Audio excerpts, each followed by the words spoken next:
Some stories don't begin with heroes. They begin with heartbreak. Nehemiah stood in the greatest palace on earth, wearing robes of honor, holding the king's golden cup. He was trusted. He was secure. He was thousands of miles from home. And then the travelers arrived from Jerusalem. "How is the city?" he asked, his voice barely steady. The answer shattered him. The walls were rubble. The gates were ash. The people lived in disgrace, exposed to every enemy, stripped of their identity. Jerusalem, the city of God, the city of his fathers, was a corpse. Nehemiah didn't speak. He couldn't. He stumbled away from the throne room and fell to his knees. The sobs came first, then the fasting, then the prayers that stretched into days. He wept for a city he'd never seen. He mourned for a people he'd left behind. He carried a burden he couldn't put down.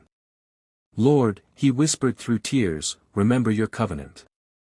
Remember your promises. We have sinned, but you are faithful. If you will turn your face toward us, we will return to you." Days became weeks. The burden grew heavier, but something else grew with it: resolve. Clarity. A mission taking shape in the furnace of grief. This wasn't just sadness. This was a divine assignment wrapped in sorrow. God was breaking his heart for what broke his. Nehemiah stood slowly, his face no longer wet with tears but set with purpose. He didn't know how yet. He didn't know when. But he knew this: he would return to Jerusalem. He would rebuild what was broken. He would restore what was lost. The burden had found its man. Before we dive into Nehemiah's incredible journey, let me ask you something. What impossible task are you facing right now? What broken wall in your life needs rebuilding? Here at Real Biblical Finance, we don't just tell ancient stories, we unlock the timeless principles that built nations, created wealth, and transformed ordinary people into extraordinary leaders. These aren't fairy tales. They're blueprints. Financial wisdom. Leadership strategies. Faith in action. If you're tired of surface-level motivation and you're ready for the deep, proven truth that actually changes lives, then you're in the right place. Hit that subscribe button right now, because every week we're bringing you stories like this, stories that will challenge how you think about money, leadership, and purpose. Drop a comment below and tell me, what's your 52-day miracle? What's the one impossible thing you're believing God for? Let's build this community together. Now, let's get back to Nehemiah, because his story might just be the answer you've been searching for. When God gives a mission, he also moves the hearts of kings. Nehemiah entered the throne room carrying the king's wine, but his hands trembled. His face betrayed him.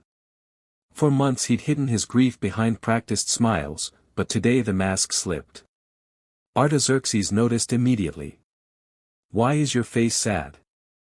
The question hung in the air like a blade. No one appeared sorrowful before the Persian king. It was an insult. It could mean death. Nehemiah's heart hammered. Everything could end right here: his position, his plan, his life. He breathed a prayer so quick it had no words, just desperate faith firing toward heaven. Then he spoke. "May the king live forever. How can my face not be sad when the city of my fathers lies in ruins?" Silence. The king's eyes narrowed. Then, impossibly, softened. "What do you request?" The words tumbled out: permission to return, letters for safe passage, timber from the royal forest, authority to rebuild. Nehemiah asked for everything, expecting nothing. But the king's hand moved, signing documents, issuing orders, granting what no cupbearer had the right to dream. Letters of passage. Military escort. Building materials. Governorship. As Nehemiah left the palace, scrolls in hand, he knew what had happened. This wasn't persuasion. This wasn't luck. The king of Persia had just funded the restoration of Jerusalem because the king of heaven had turned his heart like a river. A slave was becoming a leader. A cupbearer was becoming a builder. A broken man was becoming the answer to his own prayers. The journey home had begun. Some ruins are physical. Others are spiritual. Nehemiah would have to rebuild both. He arrived in Jerusalem under cover of darkness, telling no one his plans. For 3 days he rested, watched, and listened. Then one night, he mounted his horse and rode alone through the rubble. The valley gate was a skeleton of charred wood. The dung gate had collapsed into the valley below.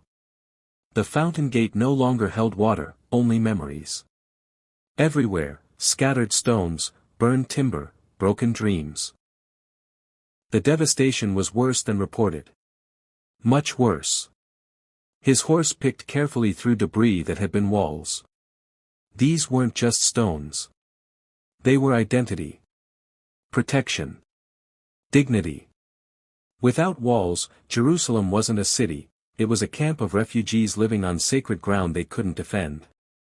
Nehemiah's torch flickered over a collapsed tower, and something broke inside him again. But this time, anger mixed with the grief. Righteous fury at what had been stolen. Holy determination at what could be restored. The next morning, he gathered the leaders. No more secrecy. No more delay. You see the trouble we are in, he said, his voice steady but urgent. Jerusalem lies in ruins, and its gates have been burned. Come, let us rebuild the wall of Jerusalem, and we will no longer be in disgrace. He told them about the king's favor, about the resources secured, about the hand of God upon this mission. And something ignited. The people who had lived in defeat for generations suddenly lifted their heads. Let us rise up and build, they declared. And the work began. Every God-given assignment attracts God-sized opposition. The first stones hadn't been set before the mockery began. Sanballat the Horonite heard about the building and erupted in rage. He gathered the army of Samaria and stood before them, sneering at Jerusalem. What are these feeble Jews doing? Will they restore their wall? Will they finish in a day? Can they bring stones back to life from piles of rubble, burned rubble at that? Tobiah stood beside him, laughing. What they're building? Even a fox climbing on it would break down their wall of stones. But ridicule turned to conspiracy when the walls began to rise. Sanballat, Tobiah, and Geshem plotted together, they would attack Jerusalem, create confusion, stop the work by force. Word reached Nehemiah of assassination plans, night raids, coordinated strikes from every direction. The people's hands began to weaken. Fear crept through the workforce like poison. The strength of the laborers is giving out, they whispered. There is too much rubble. We cannot rebuild the wall. Nehemiah didn't panic. He prayed. And then he posted guards. He stationed families with swords, spears, and bows at the exposed places along the wall. He transformed builders into warriors. Don't be afraid of them, he commanded. Remember the Lord, who is great and awesome, and fight for your families. From that day forward, half the people built while half stood guard. And those who carried materials worked with one hand and held a weapon with the other. Every builder wore a sword at his side. A trumpet stayed within reach, one blast would summon everyone to battle. They worked. They watched. They didn't stop. What takes men years takes God 52 days. The final stone was set. The last gate hung. Nehemiah stood on the completed wall and looked out over Jerusalem, no longer defenseless, no longer in disgrace. The work that should have taken years had been finished in less than 2 months. Even the enemies fell silent, because they knew this work had been done by the hand of God. But Nehemiah understood something the people were only beginning to grasp. The walls were never the point. They were the beginning. He gathered the nation in the square before the water gate. Ezra the priest opened the book of the law and began to read. The words washed over people who had forgotten what it meant to be God's people. They wept. They worshipped. They remembered. Nehemiah stood before them, his voice carrying across the crowd. This day is holy to the Lord your God. Do not mourn or weep. Go and enjoy choice food and sweet drinks, and send some to those who have nothing prepared. The joy of the Lord is your strength.